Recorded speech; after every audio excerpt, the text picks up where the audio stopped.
Very good morning students. हम लोग आयनिक चालकता या आयनिक कंडक्टेंस की स्टडी कर रहे हैं। इसमें हमारा आज का टॉपिक है अभिगमनांक या ट्रांसपोर्ट नंबर। अभिगमनांक या आप कहते हैं ट्रांसपोर्ट नंबर। विद्युत अपघट्यों में से जब विद्युत धारा प्रवाहित होती है तो आयन जो हैं वो करंट कैरियर का काम करते हैं। धारा किसके माध्यम से प्रवाहित होती है? आयनों के माध्यम से, धन आयन और ऋण आयन। तो ये दोनों आयन मिलकर करंट कैरियर का कार्य करते हैं। अब किसी भी आयन द्वारा संपूर्ण विद्युत धारा का वह अंश जिसे वो ले जाता है उस आयन का अभिगमनांक कहलाता है। किसी आयन द्वारा ले जाया गया संपूर्ण विद्युत धारा का अंश उस आयन का अभिगमनांक कहलाता है। The fraction of the total current carried by particular ion is defined as transport number of the time. अब यानी धनायन का ट्रांसपोर्ट नंबर अभिगमनांक किससे लिखेंगे हम? T प्लस, और ऋण आयन का अभिगमनांक ट्रांसपोर्ट नंबर T माइनस। तो T प्लस क्या है? संपूर्ण धारा में से जो टोटल करंट है उसमें से वो अंश, वो फ्रैक्शन जो धन आयन कैरी करेगा, और T माइनस पूरी धारा का, संपूर्ण धारा का वो फ्रैक्शन, वो अंश जो ऋण आयन कैरी करेगा। तो T प्लस किसके बराबर होगा? ये बराबर होता है U plus upon divided by U plus plus U minus. U plus है धन आयन की गतिशीलता, मोबिलिटी, और U माइनस है ऋण आयन की गतिशीलता या मोबिलिटी। तो T प्लस किसके बराबर होगी? धन आयन की गति बटे कुल दोनों आयनों की गतियों का योग। इसी तरीके से T माइनस किसके बराबर होगा?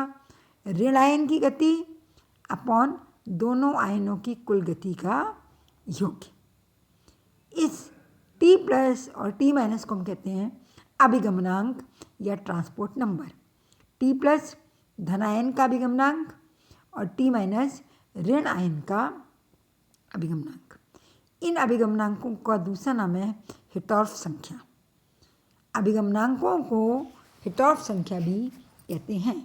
The transport numbers are also known as Hittorf number. अब T प्लस और T माइनस को यदि हम जोड़ें तो T प्लस की जगह हम क्या लिखेंगे?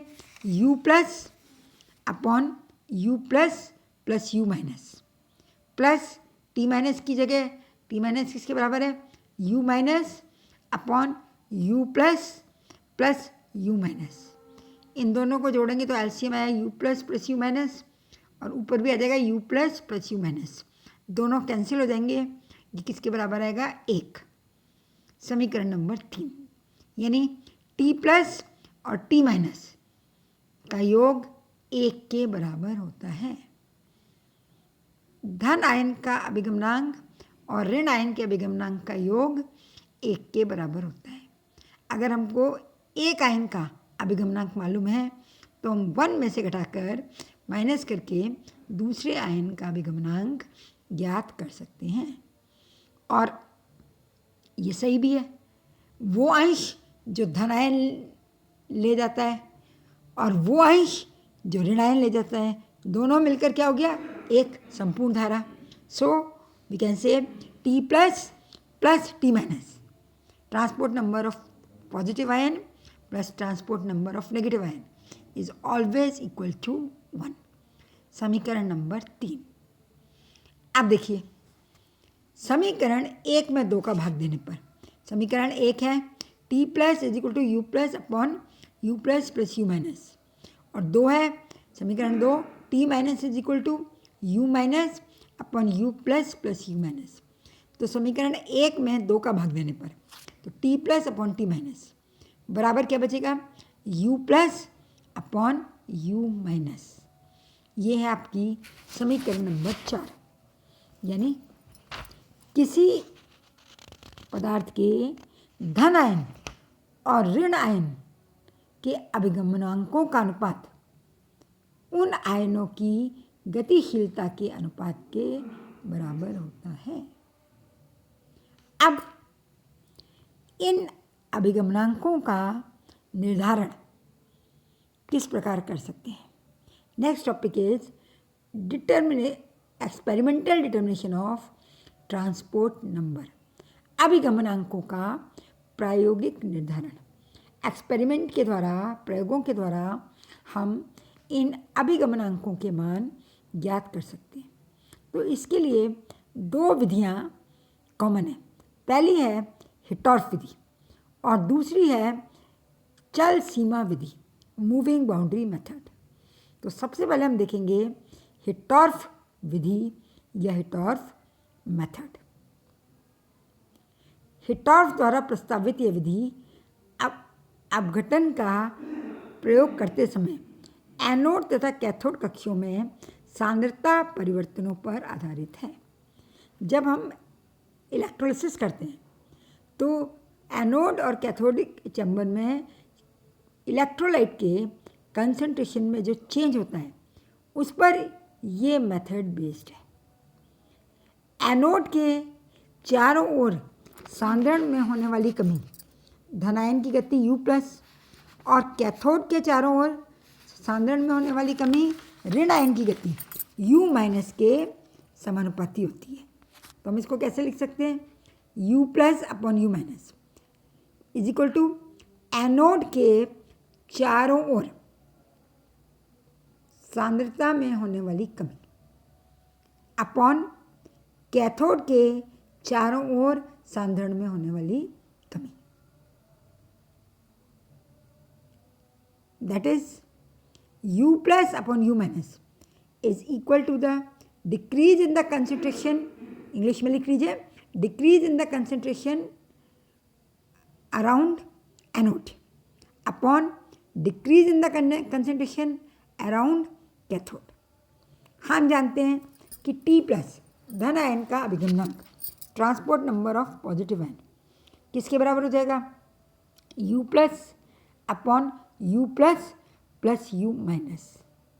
तो U प्लस की हम लिख सकते हैं एनोड के चारों ओर होने वाली सांद्रण में कमी अपॉन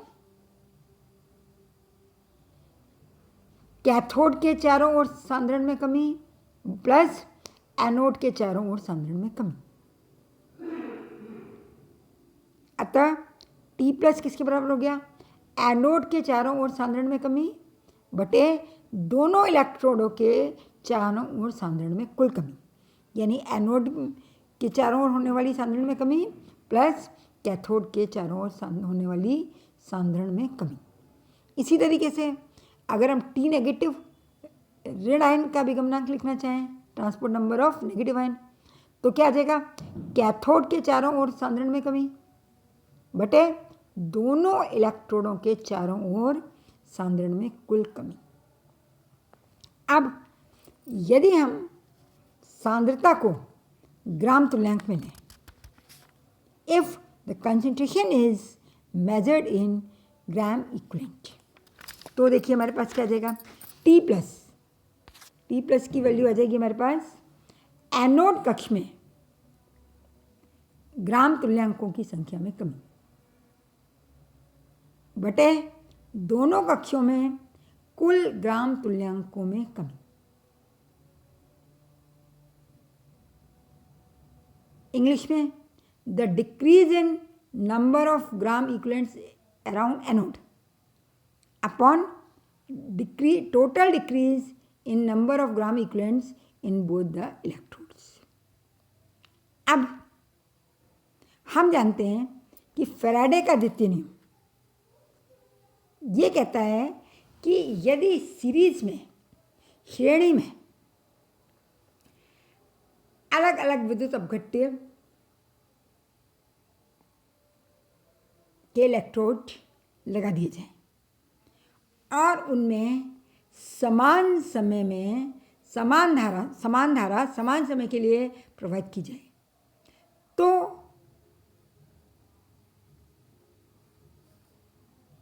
विद्युत अपघट्य उनमें एकत्रित होने वाले विद्युत अपघट्यों के ग्राम तुल्यांकों की संख्या समान होती है। ये फैराडे का द्वितीय नियम है। इसलिए हम ये जानते हैं कि दोनों कक्षों में जो कुल ग्राम तुल्यांकों में कमी होगी वो यदि इसके समानांतर एक किलोमीटर लगा दें कॉपर का तो उस कॉपर किलोमीटर में एकत्रित कॉपर के ग्राम तुल्यांकों की संख्या के बराबर होगा। फिर से समझ लीजिए, दोनों कक्षों में कुल ग्राम तुल्यांकों में कमी समानांतर लगे हुए कॉपर किलोमीटर में एकत्रित कॉपर के ग्राम तुल्यांकों की संख्या के बराबर होगी। ये किससे? According to Faraday second law, Faraday के द्वितीय नियम से। तो T प्लस हमने किसके बराबर लिख दिया? ऊपर वही है, एनोड कक्ष में ग्राम तुल्यांकों की संख्या में कमी बटे नीचे क्या देगा? किलोमीटर में एकत्रित कॉपर के ग्राम तुल्यांकों की संख्या। Number of gram equivalent of coppers deposited in the kilometre. इसी तरीके से T माइनस किसके बराबर हो जाएगा? एनोड की जगह क्या देगा? कैथोड। कैथोड कक्ष में ग्राम तुल्यांकों की संख्या में कमी बटे किलोमीटर में एकत्रित कॉपर के ग्राम तुल्यांकों की संख्या। Decrease in the number of gram equivalent in cathodic chamber upon the number of gram equivalent deposited in copper kilometre. अब ये नीचे देखिए, ये फिगर बना हुआ है, चित्र बना हुआ है जो हिट्रॉफ विधि को रिप्रेजेंट करता है। देखिए क्या है इसमें, एजी हमने माना AgNO3 में सिल्वर नाइट्रेट में सिल्वर का अभिगमनांक ज्ञात करने हैं। तो इसके लिए ये एपरेटस है जो आप फिगर में देख रहे हैं, चित्र में आप देख रहे हैं। तो इसमें क्या क्या करा हमने? प्लैटिनम या प्योर सिल्वर के इलेक्ट्रोड काम में लेते हैं।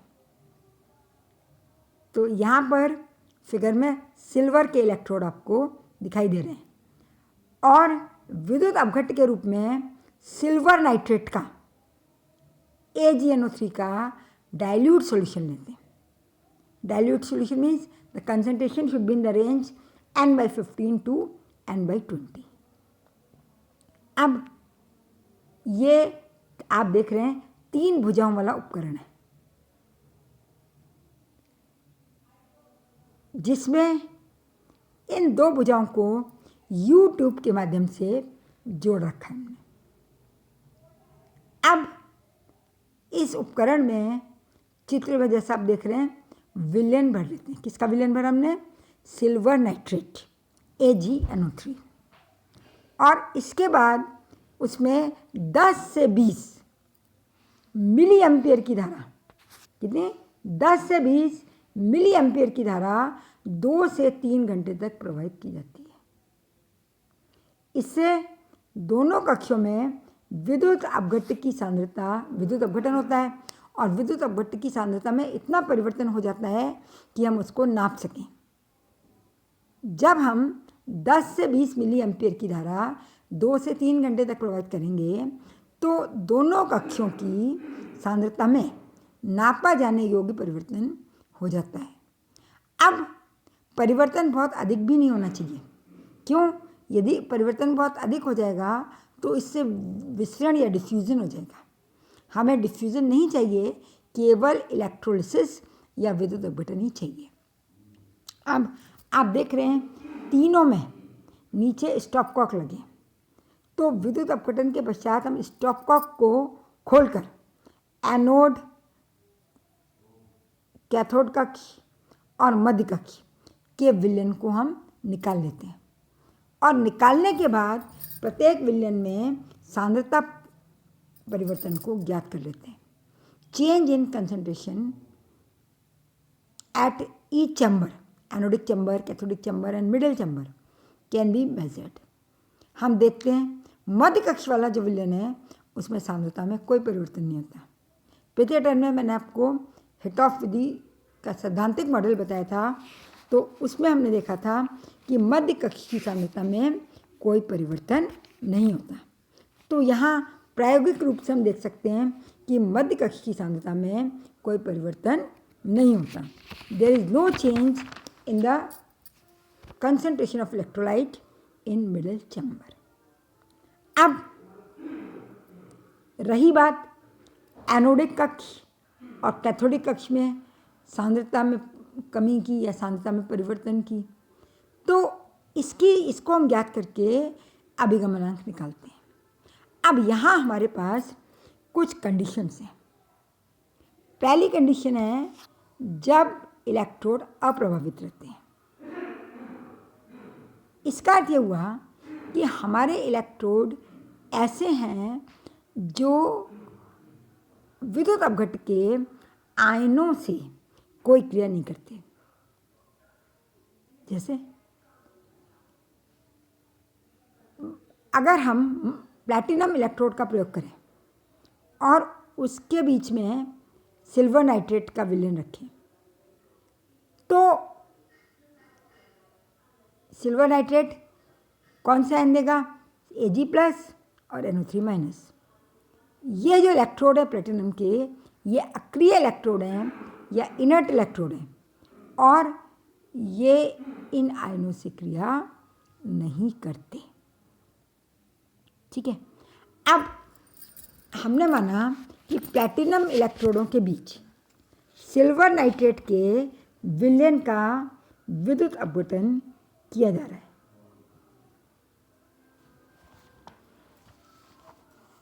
तो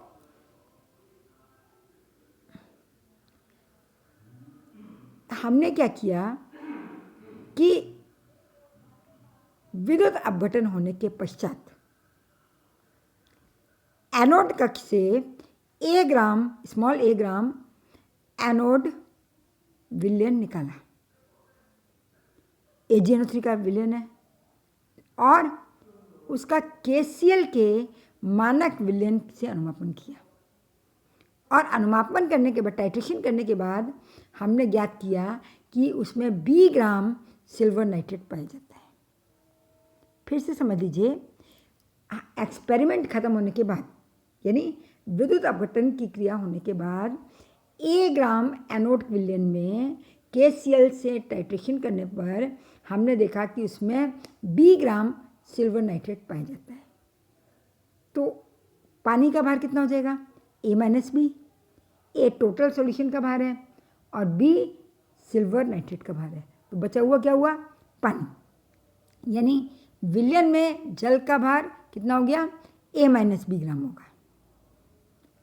अतः हमें क्या पता लगा कि A-B ग्राम पानी में B ग्राम सिल्वर नाइट्रेट है।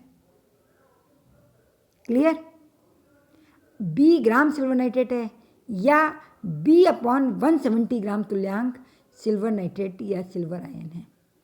तुल्यांक की भार से डिवाइड कर दिया ग्राम तुल्यांक बनाने के लिए। तो हमने क्या निष्कर्ष निकाला कि A-B ग्राम पानी में B/170 ग्राम तुल्यांक सिल्वर नाइट्रेट या सिल्वर आयन के हैं, क्योंकि जितने ग्राम तुल्यांक सिल्वर नाइट्रेट के होंगे उतने ही ग्राम तुल्यांक सिल्वर आयन के भी होंगे। 1 ग्राम तुल्यांक सिल्वर नाइट्रेट बराबर 1 ग्राम तुल्यांक silver ion. 1 gram equivalent of silver nitrate is equal to 1 gram equivalent of silver ion. So we conclude that A-B gram water contain B/170 gram equivalent silver nitrate और silver ion. अब suppose ये value कितनी है? x। माना ये मान किसके बराबर है? x के बराबर। Suppose this value is equal to x। अब एक्सपेरिमेंट स्टार्ट करने से पहले हमने क्या कर लिया, हमने C ग्राम सिल्वर नाइट्रेट को लिया और उसको KCl से टाइट्रेट कर दिया। तो हमने माना उसमें D ग्राम AgNO3 है, तो पानी कितना हुआ C-D, यानी एक्सपेरिमेंट से पहले C-D gram water contain D ग्राम AgNO3। C-D ग्राम पानी में D ग्राम AgNO3 है एक्सपेरिमेंट से पूर्व, प्रयोग से पूर्व। तो अब क्योंकि हमें विलायक की मात्रा बराबर, पानी की मात्रा बराबर रखनी है, तो C-D में A ग्राम, तो A-B में कितना होगा D/C-D इंटू A-B, क्योंकि बाद में हमने A-B वाटर में निकाला है, तो तो हमको दोनों को बराबर करना पड़ेगा। सो C-D gram water contain D ग्राम, सो A-B contain D/C-D into A-B ग्राम, या D/C-D into A-B upon 170 gram equivalent AgNO3 या AgI। बात एक ही है। ये वैल्यू हमने मानी y है, ये किसके बराबर है y, यानी कहने का मतलब है कि एक्सपेरिमेंट से पूर्व सिल्वर आयन के ग्राम तुल्यांकों की संख्या कितनी थी y, और बाद में कितनी हमने मेज़र की x के बराबर।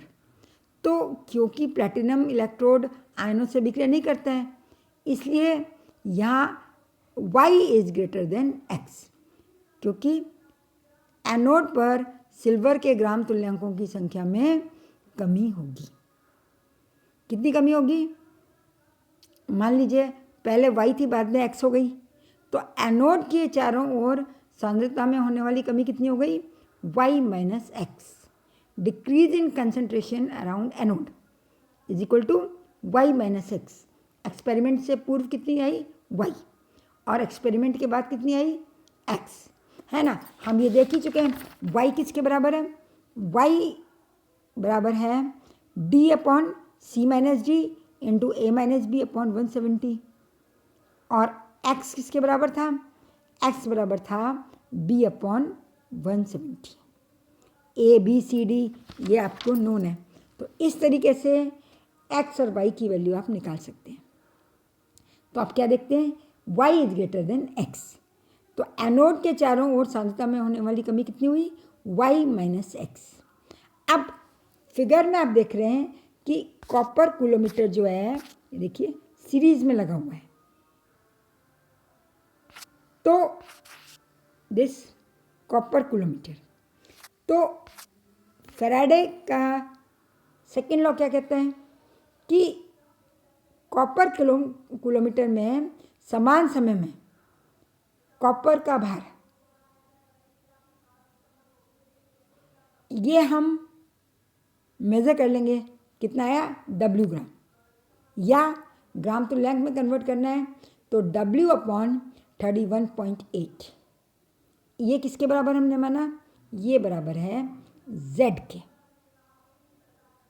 तो हमने X फाइंड आउट कर लिया, Y फाइंड आउट कर लिया, और एक्सपेरिमेंट ख़त्म होने के बाद कॉपर कूलोमीटर को, कॉपर इलेक्ट्रोड को वेइंग करके इंक्रीज इन वेट, यानी जमा होने वाले कॉपर का भार याद करके उसको 31.8 से डिवाइड कर देंगे, तो ये वैल्यू आ जाएगी Z की। अब सिल्वर आयन का अभिगमनांक, transport number of Ag positive ion बराबर एनोड के चारों ओर सांद्रता में कमी, decrease in concentration around anode हम निकाल चुके हैं y minus x upon coulometer में जमा हुए कॉपर का ग्राम तुल्यांकी भार,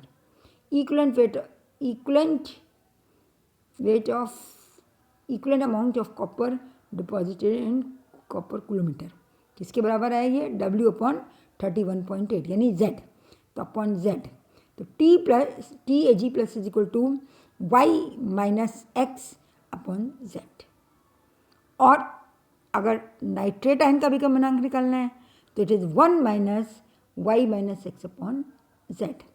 तो इस तरीके से यदि इलेक्ट्रोड आयनों से अभिक्रिया नहीं करते, यानी इलेक्ट्रोड अप्रभावित रहते हैं, तो उस केस में हम ऋण आयन और धन आयन का अभिगमनांक इस प्रकार से ज्ञात कर सकते हैं। लेकिन जब सेकेंड कंडीशन, जब इलेक्ट्रोड विद्युत अपघटन के किसी एक आयन से, एक उत्पाद से अभिक्रिया करते हैं, तो क्या होगा देखिए। अब हमने ये माना कि सिल्वर इलेक्ट्रोडों के बीच में सिल्वर नाइट्रेट सॉल्यूशन का इलेक्ट्रोलिसिस विद्युत अपघटन कराया जा रहा है।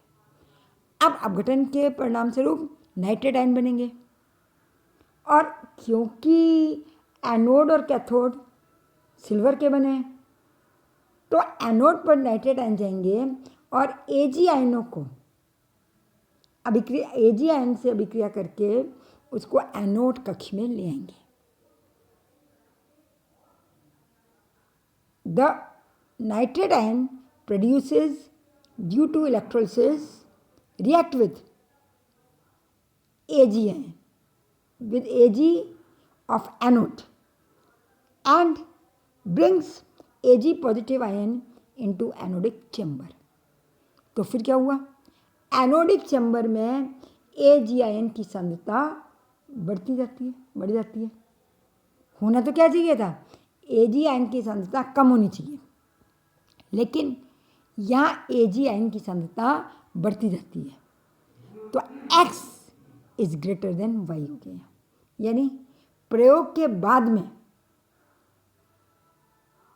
जो हम सांद्रता नापेंगे X वो ज़्यादा होगी Y की तुलना में।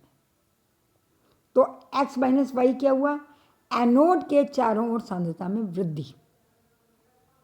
कमी की जगह क्या हो गई, यहाँ पर आप देख रहे हैं वृद्धि, इंक्रीज हो गया, increase in the concentration of anode and increase in the concentration of electrolyte around anode. कितना, X minus y gram equivalent. अब कॉपर किलोमीटर में जमा कॉपर का ग्राम तुल्यांक, ये किसके बराबर होगा, ये बराबर होना चाहिए विद्युत अपघटित सेल के कैथोड पर जमा सिल्वर का ग्राम तुल्यांक, क्योंकि सिल्वर सेल और कॉपर सेल एक दूसरे से के साथ सीरीज में, यानी ये किसके बराबर होना चाहिए, ये बराबर होना चाहिए सिल्वर का ग्राम तुल्यांक जो सेल के एनोड से नाइट्रेट आयन की अभिक्रिया द्वारा विलय होता है। तो इसलिए सिल्वर आयन की सांद्रता में वृद्धि कितनी होनी चाहिए, जितना कॉपर जमा हुआ है कॉपर किलोमीटर में, यानी Z ग्राम तुल्यांक होनी चाहिए। लेकिन ये Z ना होकर कितनी हुई, X माइनस वाई। तो ये अब हम विचार कर सकते हैं, वी कैन थिंक कि X माइनस वाई क्यों हुई, Z क्यों नहीं हुई। बच इसलिए नहीं हुई क्योंकि जो इनका अंतर है वो एनोड कक्ष के चारों ओर सांद्रता में उस कमी के बराबर है जो सिल्वर आयन के अभिगमनांक की वजह से होती है। समझ में आया, एक बार फिर से समझ लीजिए कि सांद्रता में वृद्धि कितनी होनी चाहिए सिल्वर आयन की, Z, क्योंकि कॉपर किलोमीटर में Z gram equivalent copper deposit होता है। लेकिन हम एक्सपेरिमेंट में क्या देखते हैं कि ये जो वृद्धि है ये X माइनस वाई होती है जो कि Z से कम है। इसलिए हम कह सकते हैं कि सिल्वर आयनों के एनोड से कैथोड की ओर अभिगमन यानी माइग्रेशन के कारण एनोड के चारों ओर सांद्रता में कमी कितनी होगी, Z minus X minus y. क्यों, क्योंकि वृद्धि Z होनी चाहिए, Z ना होकर X माइनस वाई हुई। तो जो दोनों का अंतर है वो किस वजह से, वो है सिल्वर आयनों के एनोड से कैथोड की ओर अभिगमन के कारण, माइग्रेशन के कारण एनोड के चारों ओर सांद्रता में कमी. The decrease in concentration of anode due to the migration of silver ion from anode to cathode is equal to Z minus X minus Y. अब सिंपल है, Ag प्लस T का अभिगमनांक T Ag plus transport number of Ag plus ion is equal to anode के चारों ओर सांद्रता में कमी यानी Z minus x minus y upon z. X y और जेड की वैल्यू नोन है. We can find out the transport number of silver plus ion. इसी तरीके से नाइट्रेट आयन NO3 नेगेटिव का अभिगमनांक TNO3 negative transport number of nitrate ion is equal to 1 minus TAG plus यानी 1 minus bracket Z minus x minus y upon z. तो जब हम इसको सॉल्व करेंगे तो it comes to be x minus y upon z. इस प्रकार हम सिल्वर आयन और नाइट्रेट आयन का अभिगमनांक ज्ञात कर सकते हैं. कब? जब इलेक्ट्रोड एक आयन से अभिक्रिया करते हैं. This is the way to calculate the transport number of positive and negative ion when the ion produced by electrolysis react with a anode. अब तीसरी कंडीशन है. तीसरी कंडीशन क्या है? जब विसर्जित आयन विलायक से क्रिया करते हैं. The discharge ion react with solvent. इसका एग्जाम्पल देखें. NaOH के सॉल्यूशन का विलेन का विद्युत अपघटन करें प्लैटिनम की उपस्थिति में तो क्या होगा? सोडियम आयन कैथोड की ओर अभिगमित होंगे, मूव करेंगे. यहाँ वो अपना आवेश देकर उदासीन हो जाएंगे और वाटर से क्रिया करके NaOH बनाते हैं. अब यदि कैथोड में विलेन में NaOH के प्रारंभिक और अंतिम भारों को ज्ञात करें तो कैथोड के ओर चारों ओर फिर वही बात, सांद्रता में कमी होने की बजाय वृद्धि हो जाती है. तो इसके लिए फिर हमें वही करना है, श्रेणी में कूलोमीटर लगा दें. कूलोमीटर में जितना कॉपर जमा होगा उतनी वृद्धि होनी चाहिए और कितनी होती है ये हम ज्ञात कर लेते हैं. दोनों का जो अंतर है वो कैथोड के चारों ओर सांद्रता में कमी के बराबर होगा. तो जिस तरीके से हमने सेकेंड विधि में कैलकुलेट किया उसी के अनुसार सोडियम पॉजिटिव और OH नेगेटिव के अभिगमनांकों की गणना की जा सकती है. This is also similar but here the difference is that the concentration of cathodic chamber increases instead of decreasing. So this increase is due to the movement of sodium ion in the form of NaOH in the cathodic chamber. Here also we calculate the actual increase by placing copper coulometer in the series, and the difference between actual and that which takes place is equal to the decrease in concentration around cathode. Decrease in concentration of electrolyte around cathode divided by Z gives the transport number of positive ion and the transport number of negative ion is obtained by subtracting the transport number of positive ion from 1, as similar to the second one method. तो इस तरीके से ये हिटॉर्फ की विधि थी जिसकी सहायता से हम अभिगमनांकों के मान प्रायोगिक रूप से ज्ञात कर सकते हैं। तो this is all for today. Next turn पर हम लेंगे दूसरी विधि। हम इस विधि की कुछ कमियां देखेंगे और उसके बाद हम पढ़ेंगे दूसरी विधि या चल सीमा विधि, moving boundary method. Thank you.